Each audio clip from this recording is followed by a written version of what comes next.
Bonjour à tous et bienvenue dans cette petite vidéo. Je dis bien petite parce qu'évidemment le sujet du par contre est énorme. L'estime de soi, la confiance en soi, c'est quand même quelque chose, un sujet extrêmement vaste. Pour autant, je trouve intéressant d'aller juste vous dire des petites choses comme ça pour vous permettre à vous, parce que les vidéos souvent c'est comme ça que je les fais, c'est juste un instant T, si ça vous parle, c'est d'aller vous donner cette opportunité finalement d'aller regarder à l'intérieur de vous ce qui se passe. Donc comment puis-je regagner l'estime de moi-même, finalement ma confiance en moi? Alors tout d'abord, il est tenté de comprendre ce qu'est réellement l'estime de soi-même, c'est-à-dire finalement la définition. Alors là pour le coup je vous la lis clairement, ce qui est écrit: l'estime de soi est en psychologie un terme désignant l'évaluation qu'une personne a de sa propre valeur, ou de ses propres valeurs en l'occurrence. Lorsqu'un individu accomplit un acte qu'il pense valable, il ressent une valorisation. Lorsqu'il évalue ses actions comme étant en opposition à ses valeurs, il réagit en baissant dans son estime. Donc là, je pense que c'est clair. Si effectivement vous avez une mauvaise évaluation de vous-même, forcément, votre estime de vous-même va baisser et à l'inverse, elle va monter. Donc, en fait, certains psychologues vont effectivement distinguer la notion de confiance en soi, qui est liée à des capacités et non à des valeurs. En fait, mais pour autant, lorsque vous avez confiance, lorsque vous avez de l'estime de vous-même, votre confiance en vous, elle va dans le même sens. Et inversement, bien évidemment, ça fait gagner. Donc, si toi, tu manques par exemple d'estime de toi-même, tu peux avoir des symptômes. Alors, ce n'est pas exhaustif, hein, ce que je veux dire, c'est pas que ça, il y a plein d'autres symptômes, mais pour autant, tu peux peut-être ressentir que tu te sens très souvent insatisfait, que tu es hypersensible aux critiques des autres, c'est très très caractéristique, voire même aussi, hein, on a tendance à se poser des questions sur comment les autres vont les voir. Donc ça fait partie aussi d'un manque d'estime de soi. Euh, Tu as peur aussi de faire mal. C'est tout le temps un défi finalement. Et ou alors tu vas être carrément parfait. Alors ça, voilà, c'est un sujet aussi intéressant, hein, le fameux parfait. Et tu te sens frustré, irritable, voire coupable, tout simplement, de ne pas avoir fait les choses comme tu penses qu'elles doivent être faites, bien évidemment. Donc, il est important que l'estime de toi-même est en rapport avec ta capacité à rester en accord avec tes valeurs ou pas, bien évidemment. Donc là, je parle bien de tes propres valeurs à toi. Donc, il faut bien évidemment aller les déterminer et de ton rapport avec ces valeurs-là, selon toi. Donc, c'est bien de toi dont il s'agit. Lorsqu'on a parfois beaucoup d'amour, d'estime pour notre personne, on peut être amené à donner plus de crédibilité au regard de cette autre personne qu'à toi-même, qui va t'amener à toi-même à laisser ton pouvoir d'évaluation à une autre personne. Là encore, fais attention à ne pas laisser ton pouvoir aux autres. Tu es unique, tu as tes propres valeurs et une valeur qui a ta définition n'est pas celle du voisin. Donc ça c'est super important aussi.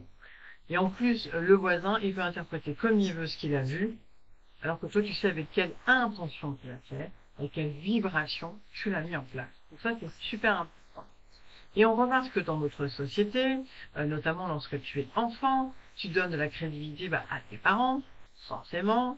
Tu donnes ensuite de la crédibilité à tes enseignants, tes professeurs, à tes camarades de classe, plus tard à tes collègues, à ton patron, voire à ton conjoint ou à ton conjoint, à tes médecins, à ton pharmacien, à ton vendeur, etc., etc., etc. Et là, la perte de pouvoir, elle est totale.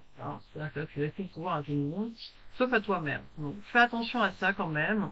Dans tes relations à l'autre, pose-toi la question, est-ce que je suis dans une communication d'égal à égal, ou est-ce que j'ai tendance à imaginer que l'autre est forcément plus crédible que moi, donc il a de meilleurs jugements. Déjà, le mot jugement, c'est compliqué, hein. C'est pas un mot très agréable, le jugement. Donc ça, faut faire attention. En tout cas, est-ce qu'il évalue mieux que moi? la situation sont mes propres besoins, mes propres valeurs en l'occurrence, puisque on parle des valeurs, hein. D'accord? Donc là, déjà, vraiment, à la rigueur, c'est pause sur la vidéo, si tu le souhaites, là, maintenant. Et pose la question. Quelles sont mes propres valeurs? Est-ce que je donne mon pouvoir aux autres pour juger de mes propres valeurs, ou est-ce que je garde mon propre jugement pour moi? Et est-ce que ce jugement, finalement, il est objectif, pardon, vraiment ou pas? Ou est-ce que je l'ai façonné parce que bah, j'ai toujours pensé que finalement j'étais trop nul, donc voilà, il me tape dessus. Et l'estime de soi, alors là, elle aura des pâquerettes, et elle est très très mauvaise. Donc ça, c'est important déjà de bien voir ça. D'accord? Si effectivement ton estime de toi est bonne, bah, je pense que tu n'auras pas écouté la vidéo. Soyons clairs. Ou alors juste par curiosité, mais dans ces cas-là, tu peux effectivement l'arrêter maintenant. Si tu le souhaites, bien sûr. Dans le cas contraire, pour l'augmenter, il y a des choses très simples.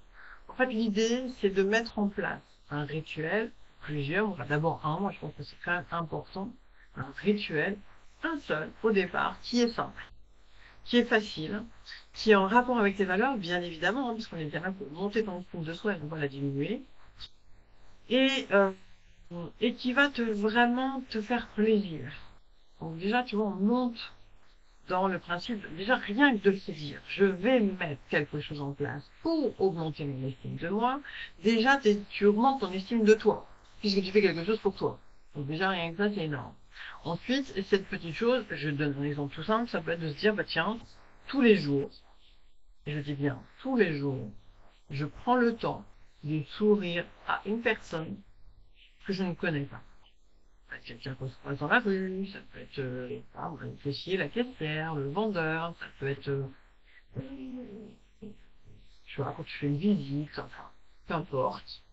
Quoi qu'il en soit, tu te dis, voilà, moi j'ai tendance, c'est vrai, à ne pas oser sourire, parce qu'effectivement, j'ai pas d'estime de moi-même, etc. Et ben là, je vais le faire. Ça peut être aussi toute autre chose, hein. Ça peut être, bah, tiens, je sais pas, moi, par exemple, se mettre un petit rituel de sport chaque jour, parce que bah, c'est très sportif, si tant fait que ce soit le cas. Peut-être se dire, bah, tiens, je prends un quart d'heure tous les matins pour me détendre, pour m'assouplir un peu, ou juste me poser, observer ce qui se passe autour de moi, me recentrer. Là aussi, tu vas augmenter ton estime de toi. Donc il y a plein de choses en fait que tu peux faire pour regagner de l'estime de toi-même. Pour autant, commence déjà à regarder à qui t'as donné le pouvoir pour estimer ton estime de toi, en l'occurrence, hein, pour évaluer ta propre estime. Mets des choses en place pour ça. Et ce que je t'invite à faire dès le départ, dès maintenant, là, c'est d'écrire en dessous ta vidéo et de mettre, peut-être, ce que tu veux mettre en place.